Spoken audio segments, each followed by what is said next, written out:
Welcome to Foraging and Cooking with Kids. If you go foraging for food in the wild, be 100% sure that you pick the right kind. Use books and apps to make no mistakes. And kids, never eat anything out of the wild without asking your parents.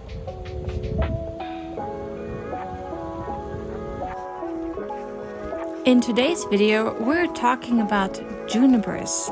The juniper scrubs are a widespread bush that has over 50 different species.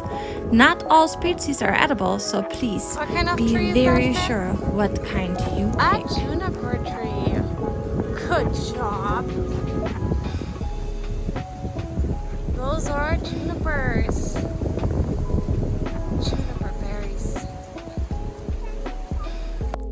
Let's start with the common juniper, also called ground juniper, low juniper, old field juniper, dwarf juniper. There are a lot more of different names of this species of juniper. It is an evergreen shrub what grows very close to the ground. It grows up to 1 meter high and 3 meters in diameter. It has a reddish-brown scaly bark and needle-like prickled leaves. Its fruits are berry-like and a dark bluish-black when ripe. I still have some dried up at home, but we also go out and we are picking some Rocky Mountain junipers. Rocky Mountain junipers, the characteristics of the Rocky Mountain junipers are bluish purplish berries with a little waxy substance on it. The leaves are scale-like and the bark is gray-brownish scaled. Oh, it smells so good.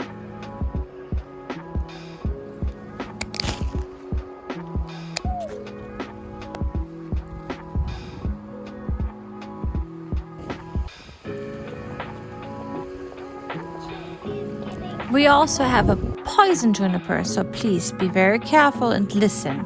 Juniper sabina, commonly known as a saving juniper. It is also an evergreen what people buy the most for their landscape. It grows up to 3.5 meters tall and 4 to 6 meters wide. The leaves are dark green and also look like scale-like, but they are growing up. The best way to make no mistakes at all is to go only with the common juniper, what has needle-like leaves, and you are on the safe side. Let's talk about the recipes we're doing today. We're making a tea, a tincture, an oil, and a gravy. This berry is a very, very healthy berry, and I will explain you through this video how to make those recipes and for what they're good.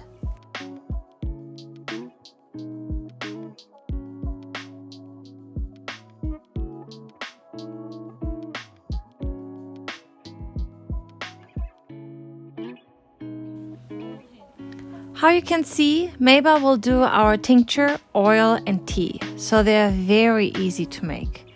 Mabel is only 3 years old and she put hands on. It is important for me that my kids understand what they're doing there. I let them find it, pick it, and prepare it. This way, they know exactly what they're picking and what they're doing and what to do with them.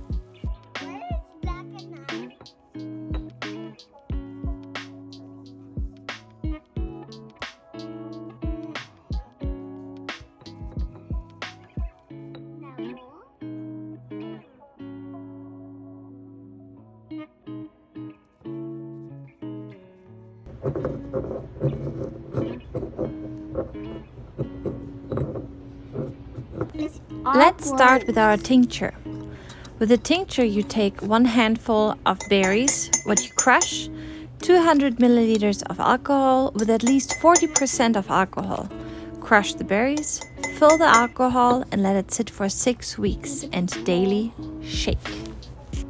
The tincture is used eternally for digestive problems, to strengthen the kidneys and metabolism, but it also can be used as a bitter after a meal to support the digestion. For the use, you take 50 drops, a little bit over a teaspoon in water or juice. It also can be used externally for poor healing wounds as a wrap or a band-aid. It has a shelf life of at least 1 year. The juniper oil is similar. You take a handful of crushed berries with 200 milliliter oil. You let it sit for 6 weeks and give it daily a shake to prevent mold growing. The oil relieves pain and stimulates blood circulation.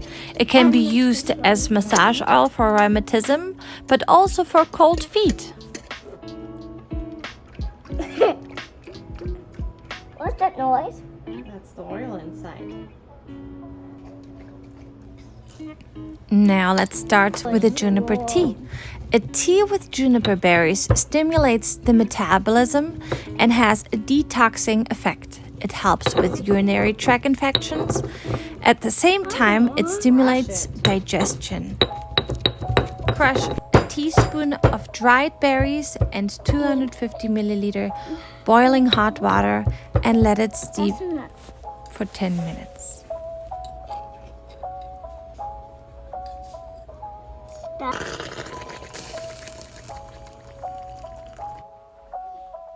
Now let's start the gravy. Back in the days, they used the juniper berries to take the gaminess out of the wild meat. For the juniper berry gravy, we need 2 tablespoons dried juniper berries, 1 1/4 cup of red wine, a half onion, 2 cups of wild broth, 2 tablespoons of flour, 3 tablespoons of butter, 3/4 cups heavy whipping cream, and salt and pepper for taste.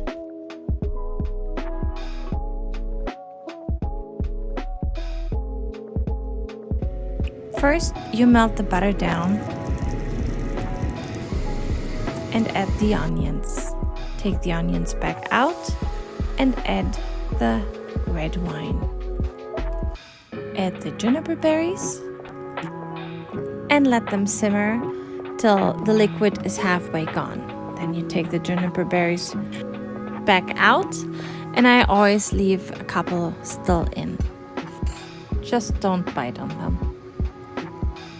Then we add the onions back into the red wine and thicken the whole sauce with the flour.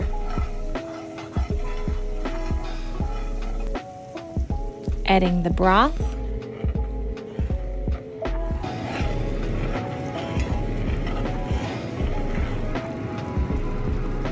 And then we're adding the heavy whipping cream.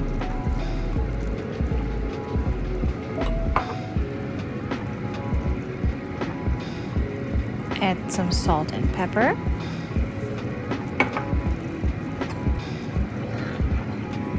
And we have a very good tasting juniper berry gravy for our venison.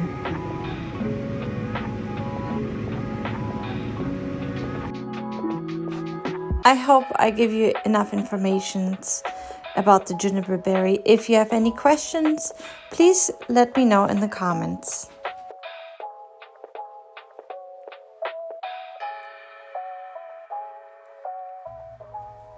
We hope you enjoy our videos.